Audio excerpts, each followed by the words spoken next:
Bismillahirrahmanirrahim. Assalamualaikum warahmatullahi wabarakatuh. Teman-teman, saya sekarang sedang bersama dengan Pak Iwan dari Teh Poci. Wih, Pak, kalau kita ngomong Teh Poci, bayangan itu kan mesti kan kecil gitu ya.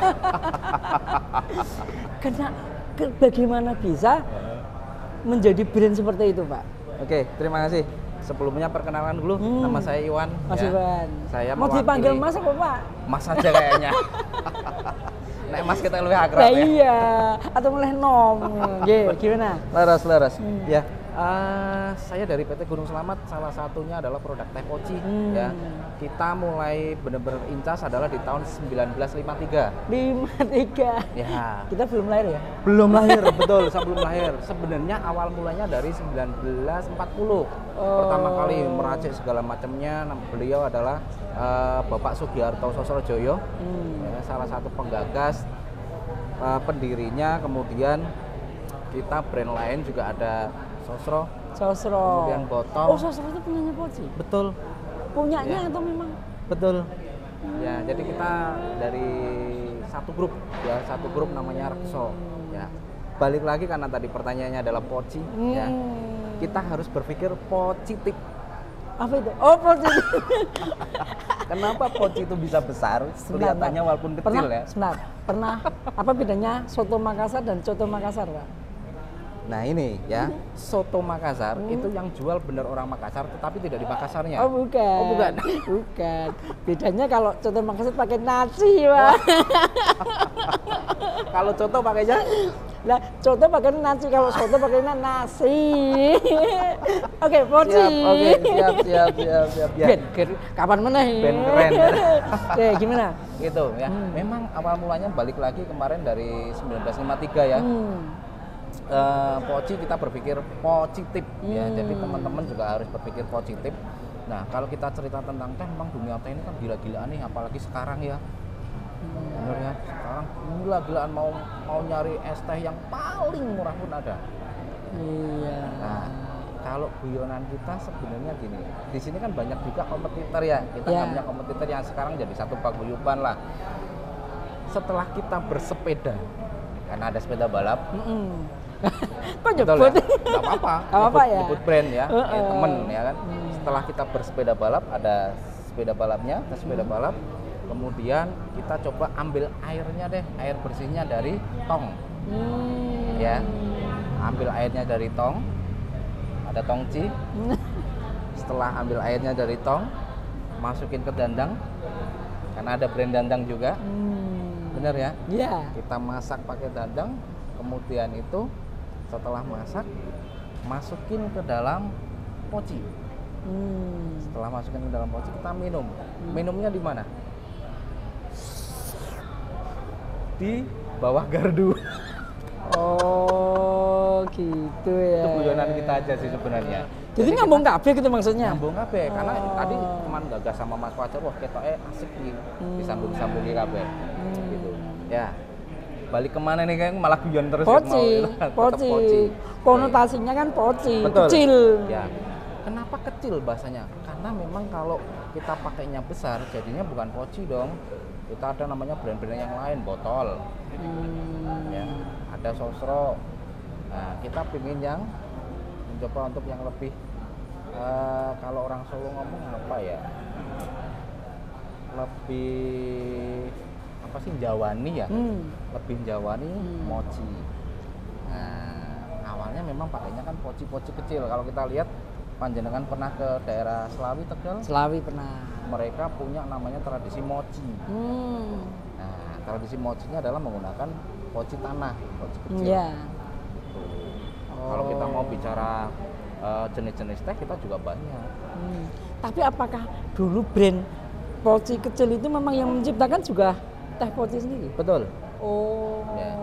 Memang dari berarti kita. Sukses, berhasil. Ya, alhamdulillah. Karena kan pasti sampai sekarang misalnya kita nembung itu kan pasti Teh Poci. Iya. Dan pasti ya diberi kayak gitu, ada porongnya, teko. Betul. Dan cangkirnya kecil-kecil. Betul. 2 atau 3. Iya. Nah. Ya. Jadi selalu identik begitu memang. Betul, memang identiknya awalnya adalah kebiasaan orang di daerah Selawi Tegal, Mochi. Kalau nanam tehnya sendiri di mana, Pak? Oke, kita juga dari perkebunan sampai dengan distribusi sudah ada naungannya sendiri dari Rekso Grupnya. Ibarat kata dari hulu sampai hilir semuanya sudah punya kita. Wow. Walaupun ya PT-nya pasti akan berbeda ya, karena dalam satu grup. Dari proses perkebunannya kita punya sendiri, kemudian proses produksinya juga dari kita sendiri, distribusinya juga dari kita sendiri. Walaupun ada distribusi lain yang kita menggunakan agen, distributor segala macamnya, tetapi semuanya dari kontrol dari kita. Pak, kalau penjualan yang paling tinggi itu udah nasional kan? Ya, betul. Itu di mana? Oke, kalau tren penjualan, kalau bicara, ini saya sih ada sedikit data, boleh buka? Iya. Gak apa-apa. Jadi teman-teman sejak kecil itu memang jangan-jangan kita itu sudah terdoktrinasi nek mangan ngombene teh. Dan teh itu poci. Ya, kalau secara nasional, mohon maaf bisa dibaca ya, ini Pak Sedi. Dia nggak mau ngomong sendiri dia. Kan saya ngomong aku kan ini. Mana saya lihat. Loh, ini teman-teman. Ya. Oh lah pantes, dia nggak mau ngomong. Ya kalau kita bicara nasional. Kalau yang ngomong dia nanti dia nyebut merek lain masalahnya. Tapi bener, tehnya yang paling tinggi ya botol. Botol. Oke, kemudian poci. Sedangkan botol sama poci satu perusahaan. Ya, kita bicara secara nasional. Ini adalah data di semester pertama di tahun 2023. Saya sengaja siapkan nih tadi. Wah, untuk event ini. Urung ditakoni. Untuk event ini sebenarnya kan. Tapi memang berarti sudah merambah ke anak muda juga. Sudah hampir semua kalangan. Ya. Berarti apa Pak strategi yang lain untuk bisa merambah ke anak muda yang lain? Oke, baik. Kita juga punya jenis teh yang memang lebih disukai dari milenial lah ya, anak-anak muda. Namanya teh jenis vanilla, aroma vanilla. Itu segmen kita remaja, ya anak-anak muda segala macamnya. Kalau vanilla memang lebih masuk ke taste-nya mereka. Kalau kita bicara mungkin umur 40 ke atas lebih ke jasmine tea-nya. Bapak umurnya berapa? Saya 40. Lebihnya nggak saya sebutin ya. Wah, kira beres ini. Kayaknya tetap awet muda karena masih jawabannya masih 40 lebih sedikit. Kenapa kok tetap awet muda? Mesti jawabannya minum teh mesti. Pasti, karena satu, saya berpikir positif. Oh, yang kedua, positif. niat baik, hasil baik. Ya, jadi anak muda itu apakah menjadi target utama? Pasti, pasti. Gerai-gerai kita ada di beberapa sekolahan-sekolahan. Ya, booth-booth kita ada di beberapa universitas juga. Itu target-target utama kita. Karena generasi itu kan generasi muda kan generasi penerus ya. Kan nggak boleh ngomong politik ya sini ya. Tenang Pak, saya ada di sini Pak. Tenang. Oke, nah kalau begitu Pak, teh yang apa ya istilahnya konvensional sama yang mungkin ini yang belum sebelum tanya ke situ. Sekarang inovasinya tehnya gimana Pak? Dari sisi mana dulu? Kan ada yang teh dulu yang diseduh. Betul. Apa istilahnya dimasukkan ke porong. Nah, sekarang inovasinya sudah ada apa? Oke. Sebenarnya kalau dari inovasi, kita sudah ada booth ya. Awal booth. Kali pencetusnya salah satunya dari kita. Ya. Booth, kemasan, franchise, segalanya sebenarnya awal mulanya dari kita. Memang kalau kita bicara teh awalnya adalah dari teh tabur atau teh tubruk. Lepas dari itu kita juga ada namanya teh celup. Celup, wah teh celup. Bapak senang ditubruk dulu atau dicelup dulu? Atau celup. Oh dicelup ya. Habis dicelup cabut Pak. Iki apa toh? Ya, inovasi dari kita memang salah satunya buka gerai-gerai ya. Gerai-gerai booth segala macamnya seperti itu. Gitu sih. Ya kalau kita bicara waralaba, franchise itu juga termasuk. Ya. Tetapi dengan perkembangan pasar yang terutama Solo nih. Solo kalau kita lihat bahasanya sudah es teh Solo ya. Iya. Dengan bahasa es teh Solo, yang mau nggak mau kita ngikuti pola pasarnya. Kalau memang dengan bisnis franchise waralaba kita hanya bisa menekan ke dalam lingkungan instansi. Kalau untuk yang di main roadnya, kemudian di sisi pasar tradisionalnya, ya kita bisa dekatkan dengan taburnya, dengan cara edukasi. Misalkan nih, kita juga ada standar cara masaknya ya, standarnya kita juga ada. Besok pada saat festival di tanggal 4 sama 5 kita juga jualan dalam tanda kutip ya. Gimana sih cara masak standarnya menurut kami, menurut Teh Poci. Wow. Kita sudah siapkan itu. Ya. Ternyata untuk bisa mendapatkan rasa dan nuansa yang enak ada caranya khusus. Ada caranya, betul. Jangan-jangan saya selama ini salah satunya yang ngerti ini adalah saya dari zaman mbah saya sama ibu saya, teh cemplungnya baru kayak air panas gitu, lalu. Tekniknya ada masing-masing ya, mungkin masing-masing perusahaan akan berbeda. Tetapi kalau saya bicara sedikit dari standarnya kita, masak air sampai benar-benar matang 100 derajat, kemudian baru bisa dituang ke dalam teh. Teko, ada. Teko lah kita ngomong, teko atau ke dalam poci ya. Yeah. Diamkan paling tidak minimal adalah 30 menit. Kita sarankan di angka 60 menit karena biar tes segala macamnya keluar semua dulu. Setelah itu baru bisa disajikan. Nah, ada beberapa yang saya temukan kurang tepat menurut kami. Masak air langsung dengan tehnya. Jadi tehnya itu ikut dimasak, direbus. Padahal ada beberapa kandungan yang kurang bagus untuk hilang tubuh kita. Satu, kurang bagus untuk tubuh kita, hilang iya. Dapatnya dari padahal apa? Saya tak pernah dengar beberapa jurnal itu kan teh itu kan bagus untuk meluruhkan kolesterol, terus protein jahat dan sebagainya. Jadi kalau semacam seperti itu bisa hilang gitu? Bisa hilang. Wow. Yang kami sarankan jangan dimasak pakai, ya benar-benar dimasak ya. Jadi air campur teh terus langsung dimasak, saran kami sih kurang tepat. Kalau cara menikmati teh itu yang menurut Pak Joko ini benar gimana? Ya Mas Iwan lali itu. Kelingannya sing mau mesti. Enggak, bukan Joko sing liyane. Itu gimana menikmatinya? Oke. Atau misalnya atau kalau misalnya dengan cara tertentu bisa jadi luweh seger mungkin, terus kandungan vitamin protein lebih baik gitu ada? Oke, ada. Jadi kita sesuaikan dengan usia ya. Waduh. Pastinya kita sesuaikan dengan usia karena penikmat teh ini macam-macam masing-masing. Mungkin kalau menurut saya pribadi teh paling bisa dinikmati itu di pagi hari dan sore hari. Itu paling bisa dinikmati. Ya. Jadi kalau pagi hari kita mau berangkat kerja, ngeteh dulu itu rasanya sampai siang, sampai sore itu kadang masih ada aroma teh.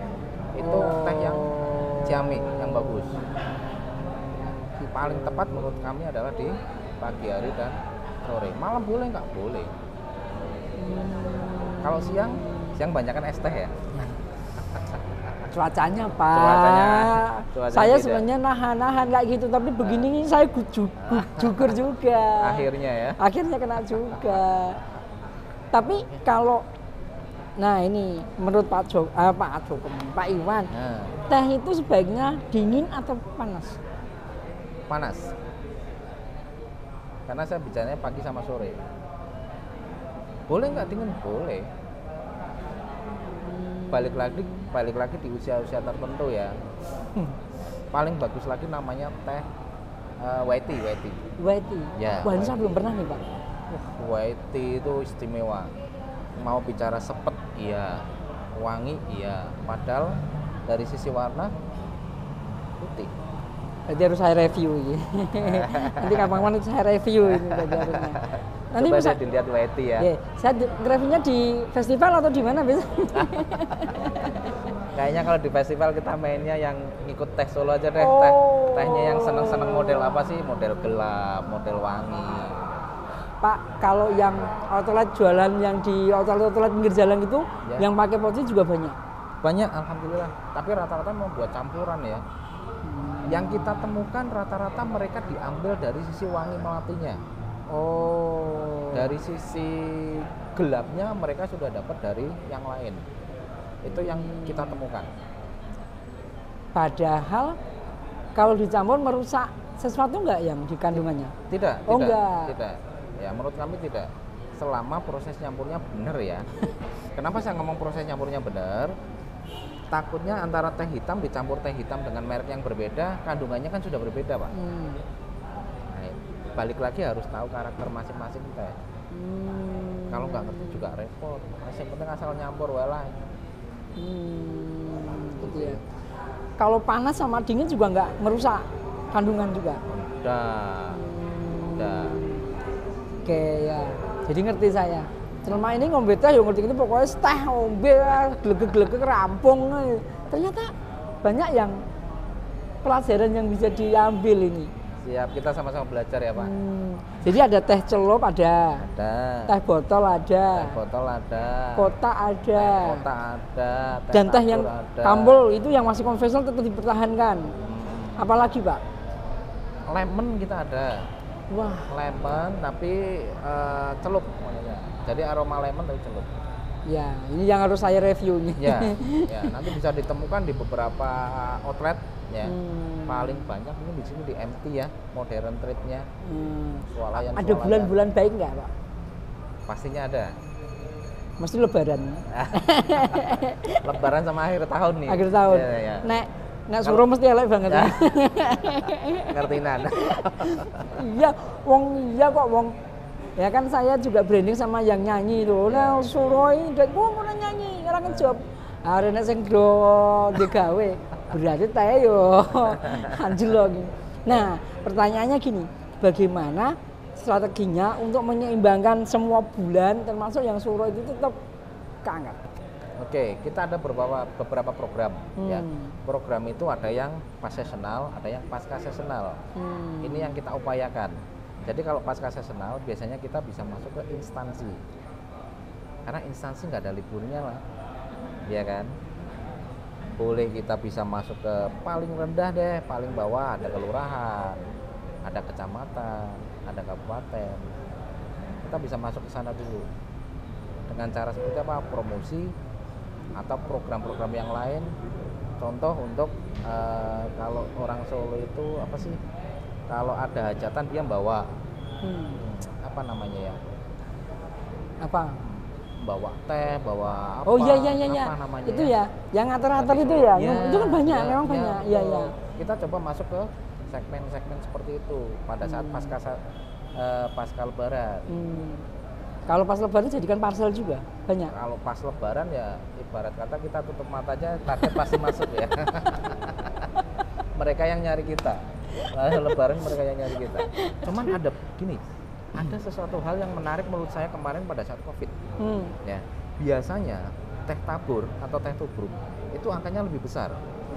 Tapi pada saat COVID, angka teh celup itu naik drastis. Kok bisa? Ternyata pola konsumsi pada saat COVID itu mereka sadar, oh iya, saya harus cari yang lebih higienis.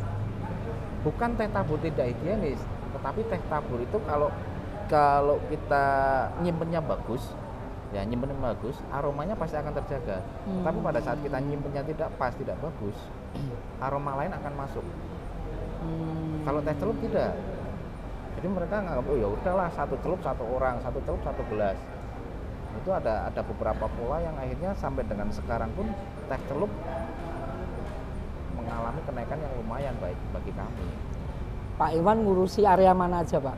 Saya kebetulan di Solo Raya. Solo Raya, berarti Klaten, ya. Wonogiri, Sragen, Boyolali, Karanganyar, ya, Sukoharjo. Pertanyaannya, Pak, mana yang penjualannya lebih tinggi, Pak? Solo. Saya bilang Solo. Apakah karena lebih banyak populasinya? Oke, populasi iya. Kemudian dari segmen kalau kita ngomong outlet ya, grosirnya juga banyak di sini. Jadi memang populasinya lebih tinggi dan secara tidak langsung profesor teh di Solo ini banyak nih.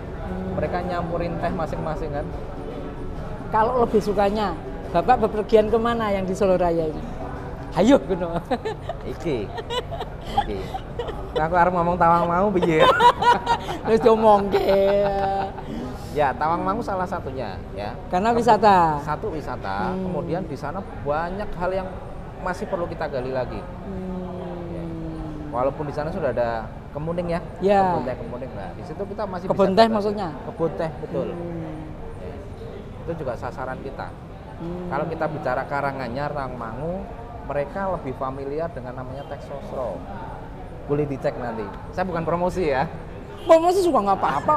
Di channel saya nggak masalah. Iya, promosi ini. Saya memang tujuannya untuk itu kok. Jangan lupa berpikir positif. Kemudian celupnya celup sosro. Ya kan? Habis itu ada namanya teh botol. Nah, monggo sesuaikan selera. Oke. Iya. Terakhir Pak, harapannya apa ke depan? Oke, harapannya kalau bagi kami, terutama untuk teh poci dulu ya, untuk teh poci lebih bisa diterima secara utuh di Solo Raya. Di Solo Raya semuanya, ibarat kata sekarang omsetnya 1, besok bisa jadi omset 2 deh. Tuh. Nah, yang kedua, kita berharap kalau ada event-event yang seperti ini, kita juga bisa berpartisipasi. Yang ketiga nih. Apa tuh? Jangan ada nuansa politik deh. Oh, tenang Pak, saya di sini Pak. Karepmu arep ngomong ke apa? Aku ora urusan kok. Ya, enggak, yang ketiga adalah paguyuban. Paguyuban. Ya, ini suatu wadah yang menurut saya paling bagus ya. Yang memang digagas kemarin sempat ngobrol sama Mas Fajar setelah event ini akan dibuat semacam paguyuban buat benar-benar teman-teman kita yang ada di bisnis teh. Ya. Di kabupaten sebelah, di Kabupaten Wonogiri, kita sudah ada paguyuban pedagang mie ayam dan bakso. Memang konsen kita sih bukan di bakso mie ayamnya, tetapi di minumannya. Ya. Nah, siapa tahu nih di Solonya sendiri nanti bisa digagas sama Mas Fajar kan dengan paguyuban seperti itu malah lebih bagus. Dan sekarang zamannya adalah bergabung, silaturahmi. Betul. Jangan pernah berharap bisa tinggi penjualannya kalau tidak punya jejaring. Betul. Luar biasa Pak Iwan. Terima kasih. Semoga pembicaranya bermanfaat, Amin. menginspirasi. Amin. Dan ternyata kata kuncinya sebenarnya adalah kekuatan untuk saling melayani, bersilaturahmi dan menjaga kualitas. Tagline kami adalah niat baik, hasil baik. Luar biasa, semoga bermanfaat. Assalamualaikum warahmatullahi wabarakatuh. Waalaikumsalam warahmatullahi wabarakatuh. Saya nyuwun kontaknya. Siap.